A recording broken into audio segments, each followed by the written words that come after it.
여호수아 1장 5절 말씀 읽겠습니다. 너의 평생에 너를 능히 당할 자 없으리니 내가 모세와 함께 있던 것 같이 너와 함께 있을 것임이라. 내가 너를 떠나지 아니하며 버리지 아니하리니. 아멘. 오늘은 이 본문 말씀을 통하여 하나님이 너와 함께 하시니라, 이런 제목으로 하나님의 말씀을 살펴봅니다. 하나님이 너와 함께 하시니라. 애굽의 노예였던 이스라엘 백성들이 하나님의 크신 능력과 은혜로 말미암아 감격의 해방을 맞이하게 됐습니다. 이들은 애굽 군대를 홍해 바다에 수장시켜버린 여호와 하나님을 소리 높여 찬양했습니다. 출애굽기 15장 1절 2절이 그 말씀입니다.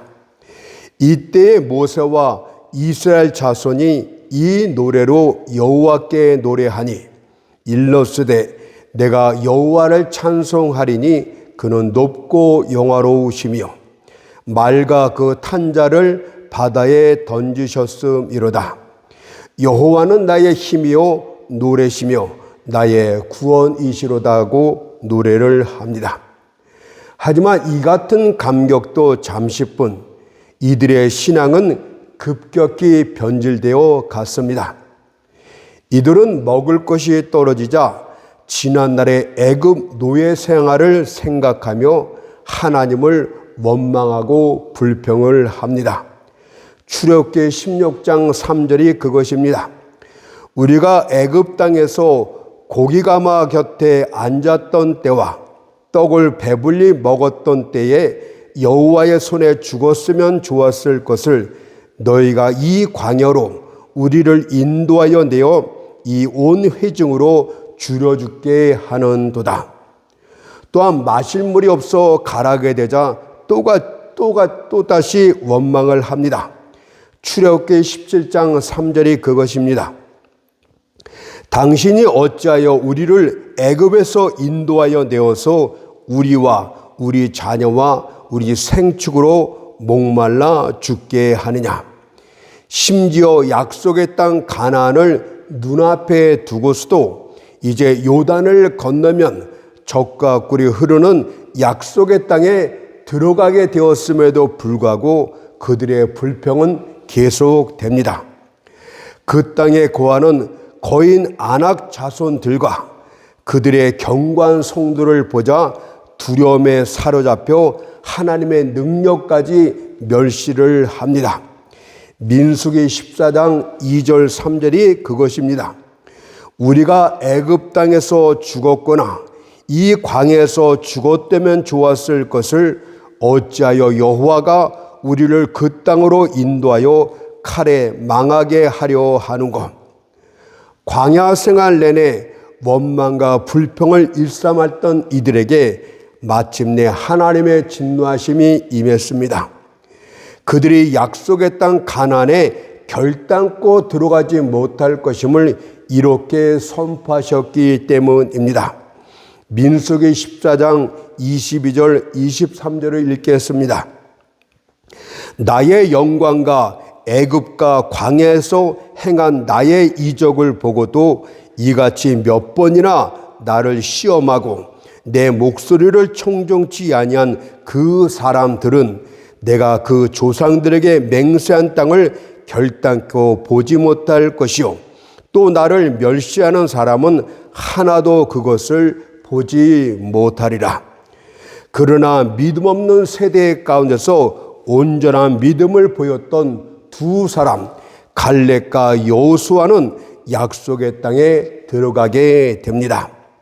특히 그 중에 하나였던 여호수아는 하나님의 특별한 선택까지 받아 이스라엘의 새 지도자로 등극합니다. 모세의 시종이었던 그가 모세의 뒤를 이어 새로운 지도자가 되어 이스라엘 백성들을 약속의 땅 가나안으로 인도하는 사명을 맡게 됩니다. 그러므로 이제 모세에 의한 광야 시대는 끝나게 되고 여호수아에 의한 가나안 정복 시대가 활짝 열리게 되었습니다. 하지만 여호수아는 새로운 지위와 새로운 사명 앞에 두려워 떨었습니다. 그가 얼마나 두려워하며 떨었던지 하나님께서는 마음을 강하게 하고 담대히 하라는 말씀을 본 장에서만 무려 3번씩이나 말씀하셨습니다. 뿐만 아니라 최고의 격려의 말씀도 허락하셨는데 그것이 바로 오늘 본문 말씀이 되겠습니다. 여호수아 1장 5절 말씀입니다. 너의 평생에 너를 등에 당할 자 없으리니 내가 모세와 함께 있던 것 같이 너와 함께 있을 것임이라. 내가 너를 떠나지 아니하며 버리지 아니하리니. 하나님이 함께 하시겠다는 약속은 최고의 강심제 역할을 합니다.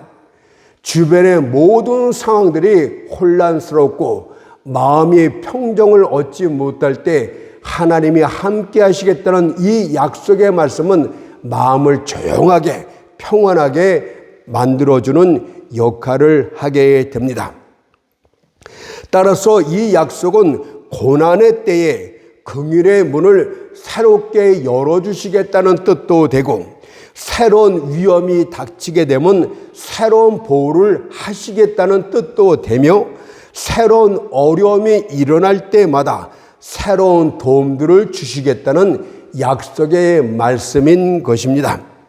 따라서 오늘은 이 중요한 하나님이 함께 하시겠다는 약속과 관련해서 몇 가지 사실들을 살펴봅니다.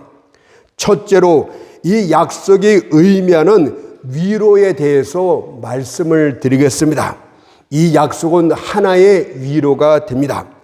첫째, 이 약속은 여호수아 자신에게 위로가 되었습니다. 모세를 섬겼던 여호수아는 그 누구보다도 모세를 잘 알고 있었고 또한 모세를 크게 존경했습니다. 모세는 한 시대에 한 사람 나올까 말까한 위대한 사람이었습니다. 여인에게서 난 사람들 중에 모세보다 더 뛰어난 사람은 아마 없을 듯 합니다.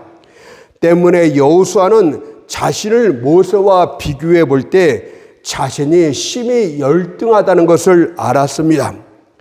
그런데 어떻게 모세의 뒤를 이어서 이스라엘의 새 지도자 역할을 할 수 있다는 말입니까? 게다가 그가 하나님의 부르심을 받았을 때는 그의 나이 80을 훌쩍 넘은 노인의 때였습니다. 그런데 어떻게 그 많은 백성들을 인도할 수 있단 말입니까?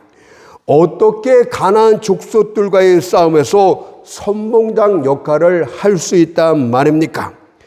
80이 넘은 나이가 되면 이전에 정력적으로 했던 일들까지도 다 내려놓고 뒤로 물러날 때입니다. 따라서 그는 새로운 사명을 받았을 때 심히 놀라고 두려워했던 것은 너무도 당연한 일이 되겠습니다. 그러나 비록 그것이 사실일지라도 하나님이 그와 함께 하시면 전혀 문제가 되지 않습니다. 하나님이 함께 하시기만 하면 그의 약함도 강함으로 바뀌게 될 것이고 그의 미련함도 지혜로 바뀌게 될 것이며 그의 소심한 역시도 용기로 바뀔 것이기 때문입니다. 따라서 오늘 본문 말씀은 이 같은 위로의 내용이 되겠습니다. 여호수아야, 너의 무가치함에 대해서 낙심하지도 말고 두려워하지도 말라. 내가 비록 모세보다 덜 지혜롭고 덜 용기 있음이 사실이지만 내가 너와 함께하리니 너도 모세처럼 위대한 종이 되리라. 그러니 놀라지 말고 두려워하지 말라. 너는 능히 이 사명을 감당할 수 있으리라. 이런 위로가 되겠습니다. 다음으로 이 약속은 싸워야 될 적들과 관련해서도 큰 위로가 되었습니다. 여호수아는 이전에 그 땅을 정탐한 적이 있었습니다. 그는 그 땅에 키가 큰 거인 족속들이 수없이 많이 살고 있다는 것을 잘 알고 있었습니다. 신명기 2장 10절에서 그렇게 말하지 않습니까?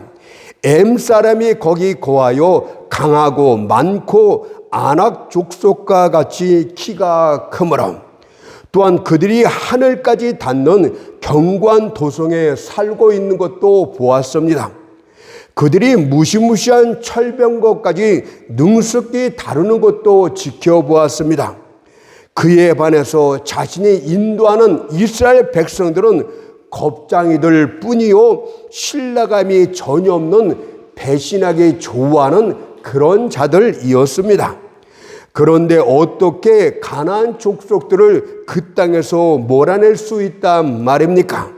하지만 이것도 하나님이 함께 하시면 전혀 문제거리가 되지 않습니다. 하나님이 함께 하시기만 하면 거인 아낙 자손들은 그때부터 난쟁이처럼 될 것이고, 그들의 강력한 진영도 오이밭에 낡은 오두막처럼 바뀔 것이며, 그들의 철병거도 한 줄기 바람에 날아가 버리는 민들레 호씨처럼 될 것이기 때문입니다. 그런데 과연 무엇이 두렵고 무엇이 불가능하단 말입니까? 하나님이 함께 하시기만 하면 우리는 강한 적들을 향해서 이렇게 담대히 외칠 수가 있습니다. 로마서 9장 31절의 말씀처럼 만일 하나님이 우리를 위하시면 누가 우리를 대적하리요. 또한 하나님이 함께 하시기만 하면 어떤 난관도 어떤 어려움 앞에서도 이렇게 외칠 수가 있습니다. 시편 46편 1절 3절의 말씀처럼 하나님은 우리의 피난처시오 힘이시니 환난 중에 만날 큰 도움이시라.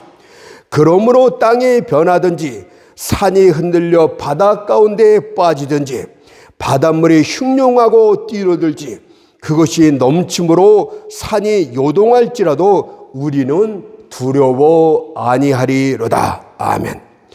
또한 세 번째로 이 약속은 모든 필수품과 관련해서도 위로가 될 수 있었습니다. 여호수아가 이끄는 이스라엘 백성들은 남녀노소 합하여 약 200만 명에 이르는 중대한 숫자였습니다. 그런데 그들이 요단을 건너 가나안 땅에 들어가게 되면 광야 40년 생활 동안 내렸던 하늘 양식도 그치게 됩니다. 따라서 여호수아는 지도자로서 염려하지 않을 수가 없었습니다. 아마 그때 그는 이런 생각을 했을 것입니다. 오호라 낭패로다. 도대체 이 배고픈 무리들에게 어떻게 먹을 것을 공급하단 말이냐. 며칠이면 광야에서 준비한 양식도 다 떨어지게 될 것인데 과연 바다가 물고기를 다 토해내어 준들, 애굽에서 몰고 온 생축들을 다 죽인들, 이들을 공개하는 것은 불가능하도다 라고 생각했을 것입니다. 그러나 하나님이 함께 하시면 여러분의 부족한 것도 문제가 되지 않습니다. 이는 빌립보서 4장 19절에도 이렇게 약속하셨기 때문입니다. 나의 하나님이 그리스도 예수 안에서 영광 가운데 그 풍성한 대로 너희 모든 쓸 것을 채우시라. 몇 개만 채우시지 않고 너의 모든 쓸 것들을 풍성하게 채우실 것이라고 약속했기 때문입니다. 그러므로 하나님이 함께 하시기만 하면 이 모든 부족들은 넘치게 채워줄 수 있는 병참 기지가 될 것입니다. 그분께서 곡창문을 여시기만 하면 그 누구도 떡이 부족지 않을 것입니다. 그분께서 옷장문을 여시기만 하면 그 누구도 벗은 몸으로 다니지 않을 것입니다. 빈들에 모인 5,000명의 배고픈 무리들을 지켜보십시오. 그들을 위해서 준비된 것은 주님 손에 올려드린 작은 보리떡 5개와 작은 물고기 2마리뿐이었습니다. 하지만 주님께서는 그것을 들고 하늘을 우러러 축사하신 후 떡과 물고기를 배고픈 무리들에게 나누어 주셨습니다. 과연 어린아이 한 끼 양식도 안 되는 그것으로 이 많은 배고픈 무리들을 어떻게 먹일 수 있단 말입니까? 그러나 잘 들어보십시오. 먼저 마태복음 14장 20절에서 이렇게 말씀합니다. 그들이 다 배불리 먹고, 그들이 다 먹었다 이 말이 아니라 배불리라는 말이 덧붙여 있다는 것도 주목해 봅시다. 여기서 끝이 아닙니다. 뒤에 말씀이 어떻게 기록되어 있습니까? 마태복음 14장 20절에 보니까 남은 조각을 12바구니에 차게 거두었으며 남아서 커다란 12바구니에 차고 넘치게 거둬들었다고 말씀합니다. 그러니 염려치 말고 모든 빈 그릇들을 그분 앞에 내어 놓으십시오. 하나님이 함께 하시기만 하면 모든 빈 그릇들이 신속히 그리고 풍성하게 채워질 것입니다. 자, 이제 두 번째로 생각할 내용은 이 약속을 받은 자들의 자세입니다. 저는 이것이 대단히 중요하다고 생각합니다. 그렇다면 이 약속은 먼저 누구에게 주신 것입니까? 하나님의 부르심을 받고 하나님의 일을 시작하는 자들에게 주신 약속입니다. 여호수아가 해야 했던 일은 자신의 일이 아니라 주님의 일이었습니다. 주님께서는 그에게 정죄받은 가나안 족속들을 다 몰아내고 하나님의 택한 백성들을 가나안 약속의 땅으로 인도하려는 명령을 그에게 주었습니다. 따라서 이 일은 자신이 선택한 것도 자신이 계획한 일도 아니었습니다. 하나님께서 그를 부르셨고 그 책임을 맡기셨고 그 일을 하도록 명하신 바로 주님의 일이었습니다. 그리고 하나님께서는 그 사명을 맡은 여호수아에게 오늘의 약속의 말씀을 주셨습니다. 내가 너와 함께 할 것이니 너는 이 사명을 능히 감당할 수 있으리라. 그러나 오늘날 주변을 살펴보게 되면 그들의 사명이 과연 성경적이지도 않고 하나님의 부르심이 있었다고 볼 수도 없는 그런 목회자들이 얼마나 많은지 모릅니다. 저는 그런 목회와 관련해서 오늘 본문의 약속이 관계가 있는가 이런 생각을 해보기도 합니다. 비록 그들이 대형 교회를 이끌고 있고 유명 교회를 담당하고 있다 할지라도 과연 그것이 하나님이 함께 하시는 증거인가 아니면 인간 재주인가 한번 깊이 생각해 볼 필요도 있다고 생각합니다. 하나님이 함께 하셨다면 오늘날 그런 대형 교회가 많은 한국이 이 정도까지 밑바닥까지는 떨어지지 않았을 것이기 때문입니다. 하나님이 함께 하신 것은 양과 관련된 것이 아니라 질과 관련되어 있다는 것을 믿어야 합니다. 그리고 이 약속은 목회자에게만 관련된 것이 아니에요. 왜냐하면 하나님 일이 뭐라고 말씀하십니까? 광야 같은 세상에 흩어져 있는 하나님의 잃어버린 양들을 전도해서 저 천국 보스라 목장까지 인도하는 것이 주님이 우리에게 맡겨진 사명이고 그것이 하나님의 일이라고 신약 성경이 정확하게 말씀하고 있지 않습니까? 만일 여러분들이 그리스도인의 사명인 영혼 구원하는 일에 힘을 다하고 있다면 그 일은 하나님이 맡겨진 일이고 사명이며 여러분은 하나님이 함께 하시겠다는 약속을 생활 가운데서 가질 수가 있게 됩니다. 그렇다면 하나님이 함께 하시겠다는 약속을 받으면 모든 것이 다 끝난 것입니까? 여기에 우리의 실수가 있어요. 여러분들 매사의 믿음으로 하나님이 함께 하시겠다는 것을 자기 생활 가운데 계산 속에 넣지 않으면 하나님의 역사는 일어나지 않습니다. 하나님이 여러분에게 함께 하시겠다는 약속을 주었더라도 매사에 그분을 인정하지 않는다면, 그분이 함께 하시겠다는 그 약속을 계산 속에 넣지 않고 다른 엉뚱한 것만 계산하고 그 일을 추진해 나간다면 하나님의 역사는 여러분들이 체험할 수가 없습니다. 많은 약속의 당사자들이 다른 것들은 계산에 넣고 있지만 하나님의 함께 하심은 늘 빼고 일에 매진합니다. 이들은 사람들의 도움은 중요하게 생각합니다. 그러나 하나님의 함께 하심은 늘상 간과하고 잃어버립니다. 그래서 약속은 받았지만 하나님의 역사는 생활 가운데 체험하지 못하는 것입니다. 그러나 분명히 말씀드리건대 사람들은 의지의 대상이 아닙니다. 수혜칠 가치조차도 없습니다. 이사야 2장 22절을 보세요. 너희는 인생을 의지하지 말라. 그의 호흡은 코에 있나니 수혜칠 가치가 어디 있느냐. 여러분은 높은 지위에 있는 사람을 알았기 때문에 든든합니까? 수혜칠 가치조차도 없디요. 하나님을 간과한 상태에서 그런 생각만 하고 이제 내게 든든한 사람들이 몇 사람 있으니 나는 성공할 것이다. 여러분들은 반드시 실패합니다. 그의 호흡이 코에 있나니, 이 말씀은 은유적인 표현이고 거기에는 두 가지 뜻이 있습니다. 첫째로 인간은 본질상 연약한 존재임을 잊지 말라. 그 뜻이 그의 호흡은 코에 있나니 이 뜻입니다. 인간은 종합적인 체제로서 그 구조를 살펴보게 되면 마치 수많은 고리들이 연결된 하나의 사슬과 똑같습니다.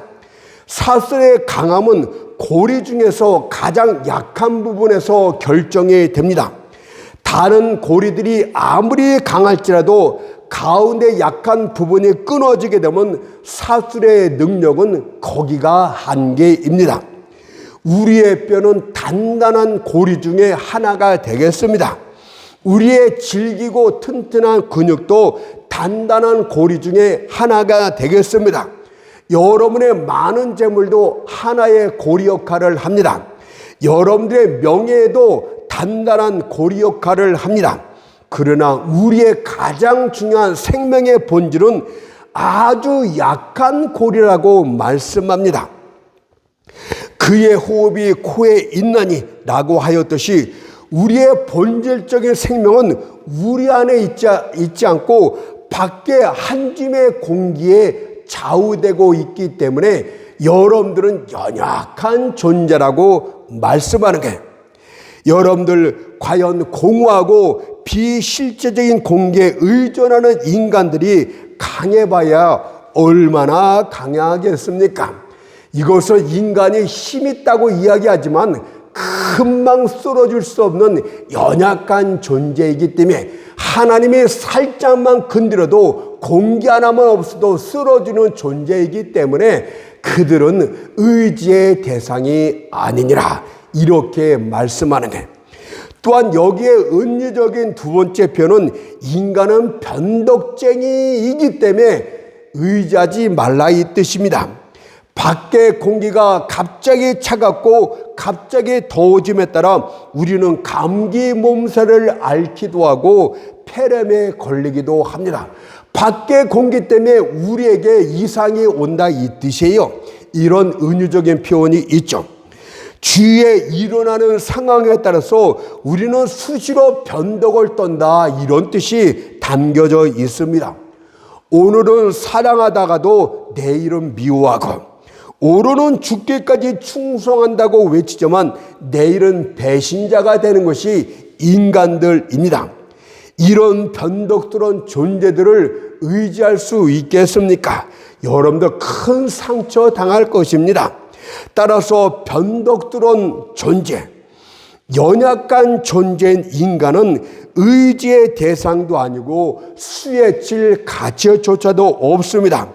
그러나 전지전능하신 하나님의 함께하심을 계산 속에 넣고 사는 것은 최고의 힘이 될 것입니다. 하지만 하나님이 함께하신다는 것을 여러분들이 계산 속에 넣는 것은 쉬운 일이 아니에요. 계시록 14장 4절에서 어린 양이 어디로 인도하는지 따라가는 것은 어린아이의 장난이 아닙니다. 왜냐하면 그분 뜻에 순종해 나갈 때 하나님이 함께 하시면 여러 가지 말씀도 하시고 암시도 주심으로써 상황들을 헤쳐나가게 만들 것입니다.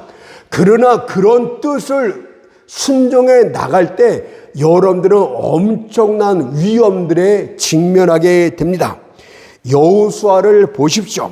그가 하나님의 뜻에 온전히 순종하며 요단강을 건너고자 했을 때 가나안 땅에 거하는 왕들이 똘똘 뭉쳐서 여호수아를 대적하게 됩니다. 여러분의 경우도 마찬가지예요. 내가 이제부터 하나님과 함께함으로 나아가지, 그때부터 세상 사람들은 여러분들을 대적하게 됩니다. 하나님과 함께하는 그 순간부터 지상 친구들이 여러분들을 대적한다는 뜻이에요. 하나님의 뜻을 순종하고자 할 때 세상 개들이 여러분들의 발 뒤꿈치를 물게 됩니다. 심지어 여러분의 가족까지도 정하게 될 것입니다. 마태복음 10장 34절 36절을 보니까 내가 세상에 화평을 주러 온 줄로 생각지 말고 화평이 아니요 검을 주러 왔노라. 내가 온 것은 사람이 그 아내와 딸이 어미와 며느리가 시어미와 불화하게 하려 함이니 사람의 원수가 자기 집안 식구냐. 그들과 좋은 게 좋은 것이다. 아부아첨하는 것이 살아가는 방식이 아니라 검을 통해서, 진리의 검을 통해서, 하나님의 함께하심을 통해서 그들을 정복해 나가고 승리해 나가는 것이 하나님과 함께하는 방식이 되겠습니다. 만약 이런 것들이 두려워서 여러분이 이래도 흥, 저래도 흥하게 되면 그리스도인인 건 맞지만 세상에서도 아마 칭찬도 받을 것입니다. 그러나 이런 자들은 결코 형통할 수 없대요. 왜냐하면 여호수아가 온전히 주를 쫓을 때 형통의 복이 주어졌기 때문에 온전히 쫓지 못하면 여러분들은 결과적으로 형통할 수 없습니다. 여호수아 1장 7절을 보세요. 나의 종 모세가 내게 명한 율법을 다 지켜 행하고 좌로나 우로나 치우치지 말라. 그리하면 어디로 가든지 형통하리라. 여러분들이 하나님의 뜻대로 살려고 했는데 잘 됩니까? 주변 사람들이 도와줘서 잘 되는 것이 아니에요. 하나님이 함께 하시고 섭리 가운데 도와주셨기 때문에 잘 되고 있다는 것을 잊지 맙시다. 이것이 우리들이 갖춰야 될 자세. 이제 마지막으로 살펴볼 것은 이 약속과 관련해서 오해하지 말 것 두 가지를 간략하게 말씀드리고 끝내겠습니다. 먼저 이 약속은 노력을 배제하지 않습니다. 여러분들, 이 약속과 관련해서 많은 실수들이 이제까지 있어 왔습니다. 어떤 일은 만일 하나님이 우리와 함께 하시는데 우리가 해야 될 일이 무엇이 있단 말인가? 가만히 믿습니다 하고 기도만 하면 다 될 것이다. 이런 생각을 합니다. 그러나 여호수아의 말씀을 살펴볼 때 그것은 큰 착각입니다. 왜냐하면 여호수아는 이 약속을 받았음에도 불구하고 친히 백성들을 이끌고 모든 아모리 족속들과 헷 족속과 히위 족속들과 치열하게 싸웠기 때문입니다. 그는 자신의 칼을 무기 삼아 피 흘리기까지 싸웠습니다.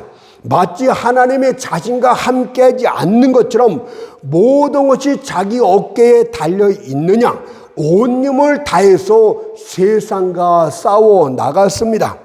이것이 바로 하나님과 함께 하신다는 약속을 받은 자의 자세가 되겠습니다. 하나님이 함께 하신다고 할지라도 팔짱만 끼고 가만히 앉아 있어서는 안 됩니다. 침상에 올라가 우리의 일상생활의 떡이 입속으로 떨어지길 기다리고 있어서만은 안 됩니다. 늘상 게으른 자들이 좋아하는 말이 있죠. 여호와 이래. 바로 여호와께서 미리 준비하신다. 이 말을 게으른 자들이 가장 좋아합니다. 그리고 그들은 발을 흙바지 위에 올려놓은 채 팔짱을 끼고 나른한 상태에서 자기 도취에 빠져 있습니다.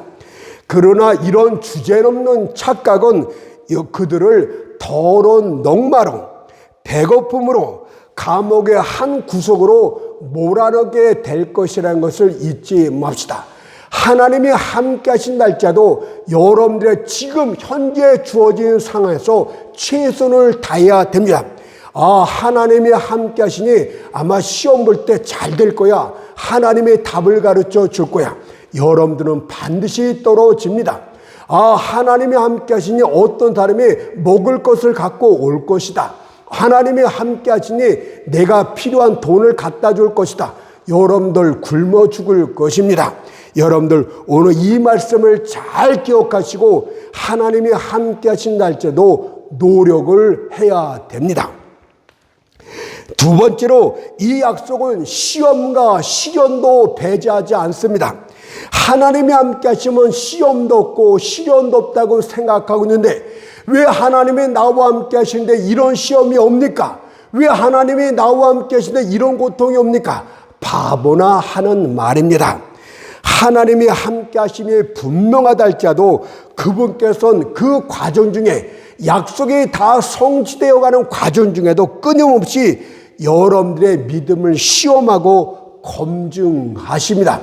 여호수아도 믿음이 떨어질 때 실패했어요. 여러분들 믿음이 떨어지면 하나님의 함께 하심을 계산 속에 놓지 않고 하나님의 말씀에 순종하지 아니함으로 실패하고 맙니다. 그래서 하나님은 약속을 주었고 약속이 끝까지 성취되어 가는 중에도 끊임없이 시험하고 시련을 주어서 믿음을 검증하십니다. 하나님이 함께 하시기 때문에 공급품들은 주어질 것입니다. 그러나 믿음의 시험을 위해서 그것은 그때그때 주어지지 않고 여러분들을 즉시 주어지지 않고 기다려야 할 때가 많습니다. 믿음의 시험이죠. 하나님이 함께 하시기 때문에 공공함이 극심해져 절대적인 궁핍까지는 절대 가지 않습니다. 그러나 믿음을 시험을 해서 궁핍의 심한 압박감들이 순간순간 여러분들에게 주어질 것입니다. 기름통에서 떨어지는 기름방울이 마지막인 것처럼 보여지기도 합니다. 그러나 마지막 기름방울에 이르는 적은 하나님이 함께 하시기 때문에 단 한 번도 없습니다. 그러나 그렇게 보일 때가 계속 있을 것임도 잊지 맙시다. 왜냐하면 믿음을 시험해보고 검증해보기 위해서. 고난도 마찬가지로 시험합니다. 울정한 숲을 지날 때 그 안에 무엇이 있는지를 우리는 모릅니다. 그러나 큰 소리를 치고 박수를 치게 되면 그 안에 있던 꿩이든 토끼든 튀어나올 것입니다. 고난 역시도 여러분들에게 닥치게 되면 여러분 안에 믿음이 튀어나올지 불신이 튀어나올지 그때 알게 되는 것입니다. 여러분도 그래서 하나님이 함께 하신다 할지라도 노력을 해야 되고 최선을 다해야 되고 하나님이 함께 하신다 할지라도 시험과 고난이 닥친다는 이 사실을 잊지 맙시다.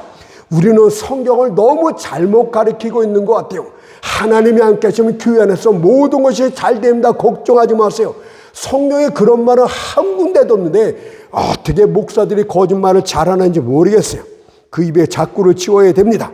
사랑하는 성도 여러분, 만약 여러분이 여호수아처럼 하나님이 맡겨진 사명, 영혼 구원하는 일에 힘을 다하게 된다면 하나님은 여러분이 하는 일을 축복하십니다.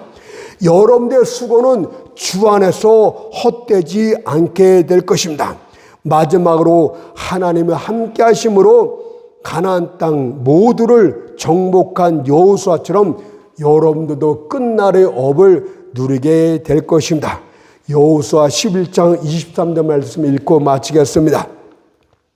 이와 같이 여호수아가 여호와께서 모세에게 이르신 말씀대로 그 온 땅을 취하여 이스라엘 지파의 구별을 따라 기업으로 주었더라. 그 땅에 전쟁이 그쳤더라. 아멘.